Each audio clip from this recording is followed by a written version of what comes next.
Assalamualaikum warahmatullahi wabarakatuh. Good morning, student. How are you today?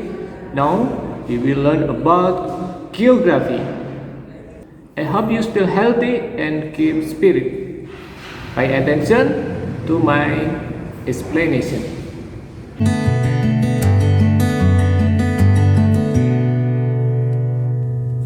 Geografi adalah ilmu yang sudah kita pelajari sejak kita berada di SMP. Tetapi di dalam pembelajaran SMP masih tercampur dengan pelajaran-pelajaran yang lain yang tergabung dalam IPS. Lalu, seperti apakah geografi itu? Istilah geografi berasal dari dua kata. Yang pertama adalah geo, yang artinya bumi. Yang kedua adalah grafien, atau gambaran ataupun bisa dikatakan sebagai lukisan. Jadi geografi bisa dikatakan sebagai gambaran atau lukisan bumi. Nah, jadi yang dimaksud dengan ilmu geografi adalah ilmu yang mempelajari tentang bumi dan semua isinya, meliputi tanah, iklim, laut, flora, fauna maupun manusia. Geografi muncul pertama kali pada 2200 tahun yang lalu.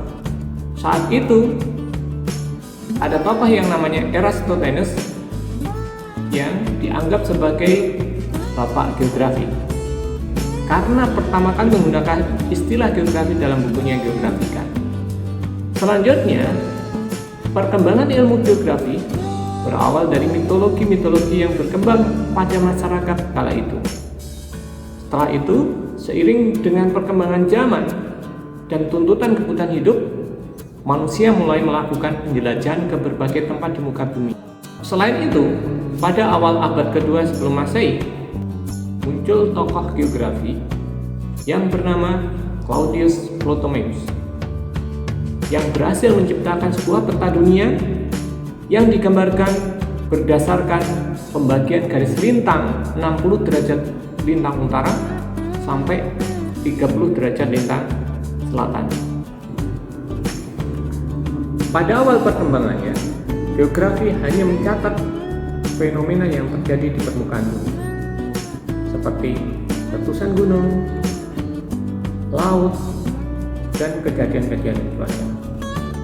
Tapi lama-kelamaan geografi mulai berkembang lebih luas, yaitu mempelajari fenomena fisik dengan fenomena sosial yang berhubungan dengan manusia. Jadi, saat ini objek studi geografi menjadi lebih luas. Secara umum, objek studi geografi dibagi menjadi dua, yaitu objek material dan objek formal. Objek material yaitu berkaitan dengan materi-materi yang dipelajari di dalam geografi, seperti tanah, udara, air, gunung, atau yang bisa disebut sebagai fenomena geosfer. Sedangkan objek formal adalah cara pandang atau pendekatan terhadap objek material tersebut. Objek material geografi meliputi 5 sfer. Yang pertama adalah litosfer, yang kedua adalah atmosfer, selanjutnya adalah hidrosfer, biosfer, dan yang terakhir adalah antroposfer. Yang dimaksud dengan litosfer adalah lapisan kulit bumi yang meliputi di dalamnya adalah fenomena-fenomena di permukaan bumi itu sendiri, meliputi gempa, tsunami, gunung meletus, dan lain sebagainya. Selanjutnya atmosfer mempelajari gejala-gejala yang terjadi di lapisan tersebut, meliputi cuaca, iklim, awan, hujan, dan gejala-gejala yang terjadi di dalam atmosfer tersebut. Selanjutnya adalah hidrosfer. Hidrosfer adalah lapisan air. Yang dipelajari adalah semua badan air yang ada di permukaan bumi. Sungai, danau, termasuk laut. Yang terakhir adalah antroposfer. Antroposfer mempelajari tentang manusia, bagaimana persebarannya, bagaimana dinamika yang terjadi di dalam manusia tersebut. Selanjutnya, objek formal yang merupakan cara pandang khas yang membedakan ilmu geografi dengan ilmu yang lain memiliki 3 pendekatan utama. Yang pertama adalah pendekatan ke ruangan atau spatial approach. Pendekatan ke ruangan digunakan untuk analisis fenomena geosfer berdasarkan ruang tempat kejadiannya. Penggunaan ruang, penyediaan ruang yang akan dimanfaatkan, komponen pembentuk ruang, serta pola keruangan yang dihasilkan.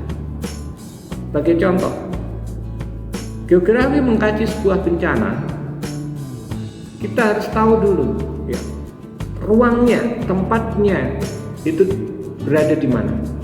Dari situ kita bisa membedakan ruang yang satu dengan ruang yang lain. Jadi analisisnya lebih spesifik berdasarkan ruang tempat kejadiannya. Selanjutnya pendekatan ke lingkungan atau ecological approach. Pendekatan ini mengkaitkan aktivitas makhluk hidup dengan lingkungan. Digunakan untuk mengetahui keterikatan antar makhluk hidup ataupun makhluk hidup dengan habitatnya. Pendekatan yang ketiga adalah pendekatan kompleks wilayah atau regional complex approach. Pendekatan kompleks wilayah mengkaji sebuah permasalahan dengan mengkaitkan atau mengkombinasikan antara pendekatan ke ruangan dan pendekatan ke lingkungan.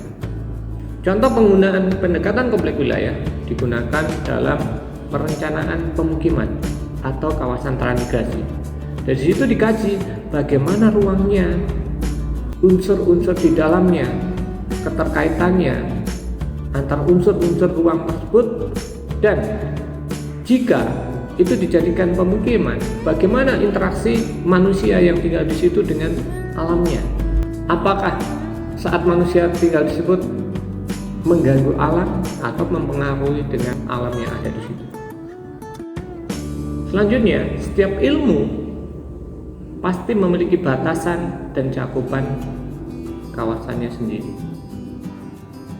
Geografi memiliki 2 aspek, yaitu aspek fisik dan aspek non-fisik. Aspek fisik meliputi tanah, air, iklim, cuaca, dan pelapisan batuan di bumi. Di dalam aspek fisik ini dibagi menjadi 3. Yang pertama adalah aspek topologi yang membahas fenomena yang berkaitan dengan letak wilayah, bentuk muka bumi, luas wilayah, dan batas wilayah yang memiliki ciri khas tertentu. Yang kedua adalah aspek biotik, membahas karakteristik fisik manusia, hewan, dan tumbuhan dalam lingkup biosfer. Yang ketiga adalah aspek abiotik. Aspek abiotik membahas kondisi fisik permukaan bumi, misalnya batuan, tanah, air, dan atmosfer. Selanjutnya aspek yang kedua adalah aspek non-fisik. Aspek non-fisik geografi adalah manusia dengan segala aktivitasnya, seperti aspek kependudukan, aspek ekonomi, aspek sosial, dan aspek politik. Aspek kajian non-fisik menitik beratkan pada kajian hubungan perilaku manusia dengan lingkungannya.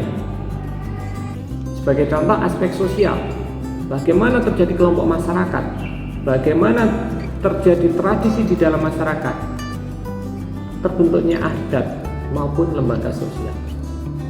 Aspek ekonomi, bagaimana perdagangan, bagaimana pertanian, bagaimana transportasi, bagaimana pasar.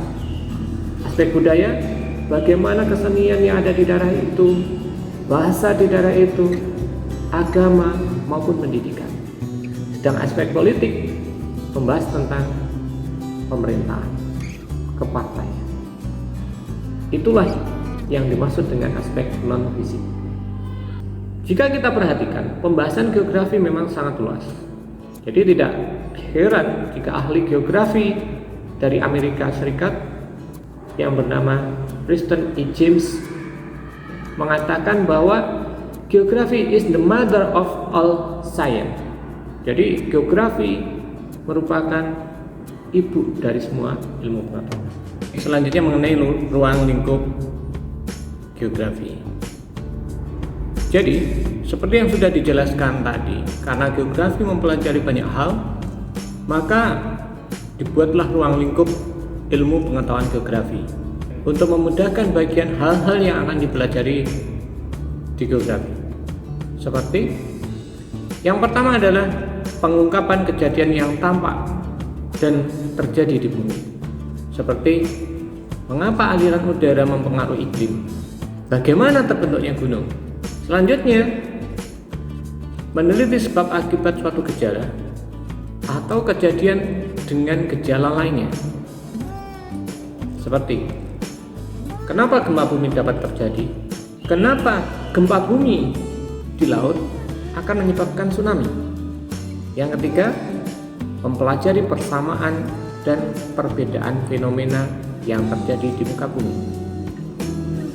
Sebagai contoh, di wilayah tropis merupakan kawasan yang memiliki curah hujan yang tinggi, fauna yang beragam, termasuk flora yang berbagai macam jenisnya.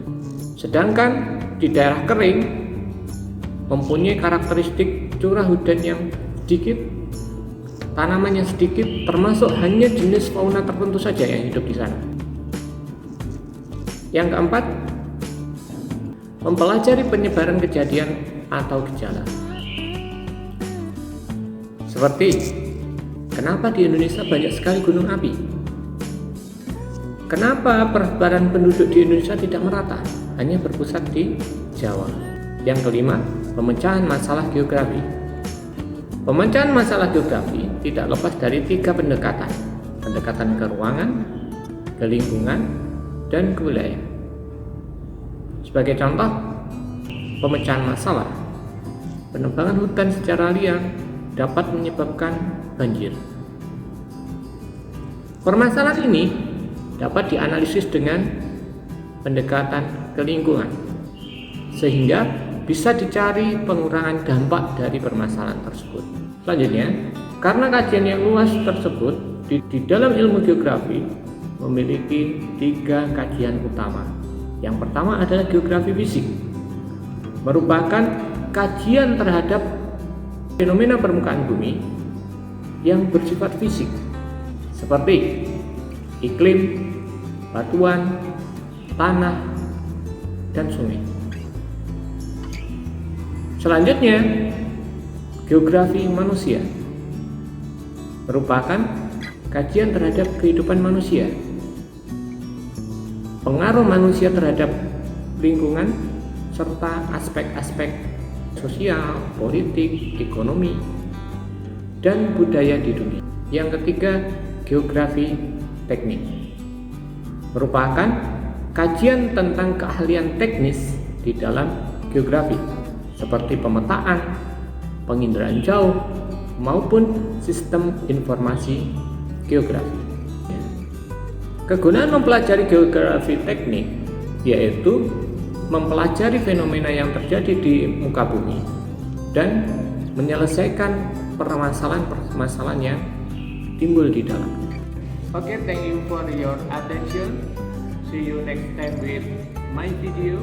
Wassalamualaikum warahmatullahi wabarakatuh.